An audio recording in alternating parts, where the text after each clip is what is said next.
और 1947 में पाकिस्तान एक अलहदा मुल्क बन गया। तो हमें यूनाइट होना पड़ेगा। सवाल ये कि क्या जिस मकसद के लिए हमारे बुजुर्गों ने कुर्बानियां दी, पाकिस्तान के बारे में जो ख्वाब देखे, क्या उन ख्वाबों को ताबीर भी मिल सकेगी? मईशत आपकी डूब रही है, हालात आपके सामने हैं। रीथिंकिंग की जरूरत है कि हमसे कहाँ गलतियां हुई। मजहबी हकूक हमें उस वक्त भी अवेलेबल थे जब हम मुतहदा हिंदुस्तान में थे। 7 दहाइयों में हमने बहुत फासला तय कर लिया, लेकिन इतने सफर के बाद हम मंजिल के करीब हुए हैं या फिर हम दूर निकल गए हैं? पाकिस्तान में बेरोजगारी में इजाफा हो रहा है, पाकिस्तान में गुर्बत में इजाफा हो रहा है। खुदा न खास्ता पाकिस्तान ना हो तो किसी की मलकी नहीं रहेगी। तो वो कौन से एरियाज हैं जिनको रीथिंक करने की जरूरत है और कैसे होगा वो, और क्या उसके लिए हम सब तैयार हैं? और पाकिस्तान जिस मकसद के लिए बनाया गया था, कितनी कुर्बानियां थी हमारे बाप-अजदाद की, क्या वो मकसद आपको लगता है कि हासिल हो गया है या अभी भी ख्वाब अधूरा है? रीथिंकिंग की जरूरत है कि हमसे कहाँ गलतियां हुई, हम उन्हें कैसे ठीक कर सकते हैं, what is the way forward. ये जो मार्शल लॉ है ना, इसकी वजह से, जमहूरियत ना होने की वजह से एक हमारा विंग जो था वो 1971 में अलहदा हो गया।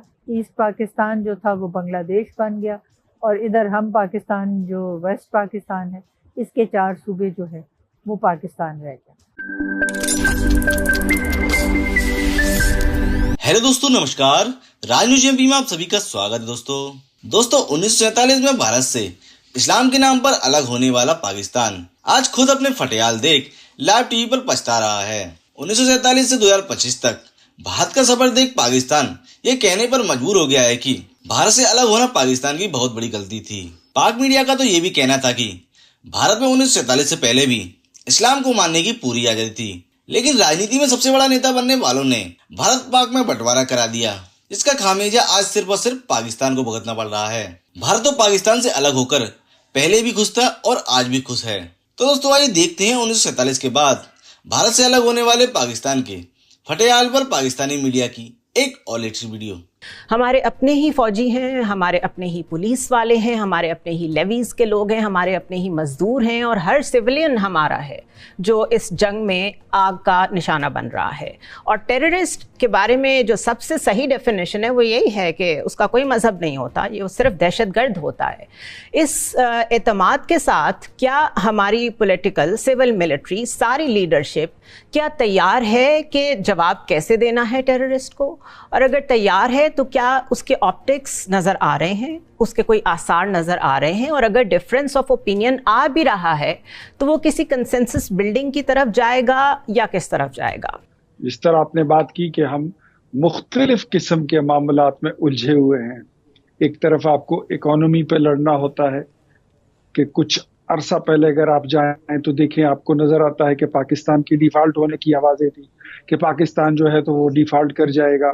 डिफ़ॉल्ट करने के बाद फिर लोग कहते होते थे खाकम बदहन की ये मुल्क जो है तो ये 3 टुकड़े हो जाएगा, सोमालिया बन जाएगा, श्रीलंका बन जाएगा। खैबर पख्तूनख्वा को देख लें तो वहाँ पर तो ये चीज़ हर वक्त चलती रहती है।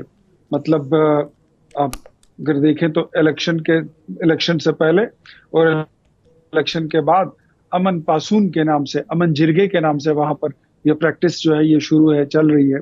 लेकिन आजकल आपने देखा जैसे मौलाना समीउल हक साहब के बरखुरदार मौलाना हामिदुल हक जो मेरे हम असर भी थे, हम जमात भी थे, उनका कत्ल हुआ। फिर उसके बाद मुख्तलिफ और वारदातें इस तरह हो चुकी हैं।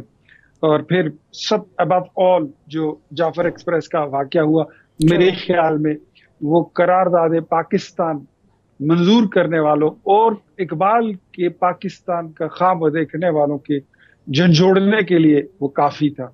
और मेरे ख्याल में देयर इज़ नो डाउट, और इसमें कोई डाउट होनी भी नहीं चाहिए कि पाकिस्तान के मामलात, पाकिस्तान का जिक्र और परचम की बात, इसकी हुर्मत की बात आती है तो वहाँ पर हम सब यूनाइट हैं और हमें यूनाइट होना पड़ेगा। जो नहीं होगा वो फिर पाकिस्तानी नहीं होगा। तो हमारी जो पॉलिटिकल क्लास है, मैं सबका नाम लूंगा, उन्होंने बड़ी इमेच्योरिटी इसमें दिखाई है। मेरा ख्याल है सबको आना चाहिए था, और अगर वो नहीं आ रहे थे तो गवर्नमेंट को एक्स्ट्रा एफर्ट करनी चाहिए थी उनको लेके आने में थी। इसमें ये नहीं है कि अगर ऑपोजिशन नहीं आई तो गवर्नमेंट सिर्फ ये जिम्मेदारी समझ ले कि मैंने एक दफ़ा बुला लिया है, सबको आने की ज़रूरत है, क्योंकि इस वक्त कुछ ऐसे हालात हैं भी, तो मेरा ख्याल है एक एफर्ट कर लेनी चाहिए थी।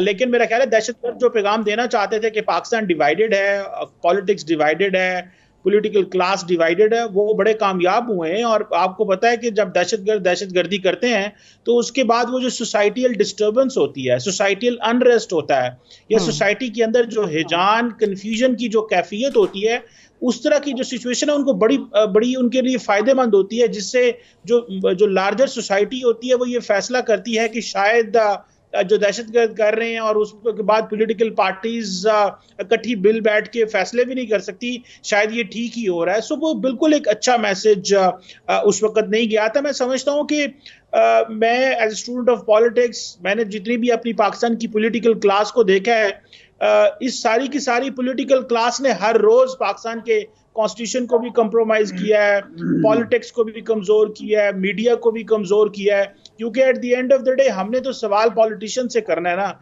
हमारा सवाल किसी और अदारे से, इंस्टीट्यूशन से, मीडिया से तो लार्जली शायद हम ना कर सकें। जो लोग अवाम के रिप्रेजेंटेटिव हैं, सही हैं, सो कॉल्ड हैं, जैसे भी हैं, क्योंकि सवाल तो उन्हीं से होना है। डेली बेसिस पे हमें डिसीजन मेकिंग करनी पड़ रही है। और इख्तियार वली साहब, अगर डेली बेसिस पे डिसीजन मेकिंग हो रही है, जिस तरह आज बहुत दिनों बाद एक इस तरह की खबर आई जिसमें लगा कि अफगानिस्तान के साथ अभी भी डिप्लोमेटिक लेवल पे एंगेजमेंट हो रही है, कोई ऐसा नहीं है कि हम किसी वॉर की तरफ ही बढ़ रहे हैं, विच वॉज वेरी इंकरेजिंग। लेकिन जो बहुत इंपॉर्टेंट चीज़ होती है वो डिजिटल एज में है आपका बयानिया, आपका नैरेटिव। और मैं एक रिपोर्ट पढ़ रही थी जिसमें उन्होंने बड़ा एनालाइज किया हुआ था कि टेररिस्ट ग्रुप, स्पेशली टीटीपी का उन्होंने मेंशन किया हुआ था कि वो कितना सक्सेसफुली टेलीग्राफ पे, व्हाट्सएप पे चैनल्स बना के पब्लिश भी कर रहे हैं, अपना नैरेटिव सेल कर रहे हैं। एज कम्पेयर टू दैट हमारा स्टेट नैरेटिव किधर है on TTP, on all kinds of terrorism, on extremism। और कम से कम उस एक नैरेटिव को हमारी सारी पॉलिटिकल जमातें मिलके क्यों नहीं चला सकती? बाकी अपनी अपनी सियासत होती रहेगी, लेकिन कम से कम इस पे तो इकट्ठे हो जाएं। देखिए जुनेरा, मैं अब आज वैसे मैं I wasn't expecting Faisal Chaudhry के आज ये मतलब फार्म 47 इलेक्शन की ये बातें, इस पे अगर हम ना ही बोलते तो ज्यादा बेहतर था, वरना फिर मैं आपको उसका जवाब वही होता है कि आप जिस पार्टी को रिप्रेजेंट कर रहे हैं तो आरटीएस ना बैठता तो वो कभी हुकूमत में ना आती। मेरे ख्याल में आज ये बातें हम नहीं करते। आई एग्री विद यू आज टोटली। मैं खुद बोलता हूँ कि मेरे अंदर क्या खामियां हैं, मैं उसको एक्सेप्ट करता हूँ। आप मुझे बताइए और आप भी अपने कथारसिस कर लीजिए। देखिए, पाकिस्तान है तो सियासत है, पाकिस्तान है तो सहाफत है, पाकिस्तान है तो कोई ब्यूरोक्रेट है, कोई जनरल है, कोई जज है, कोई खान है, कोई जमींदार है, कोई चौधरी है, कोई मलक है।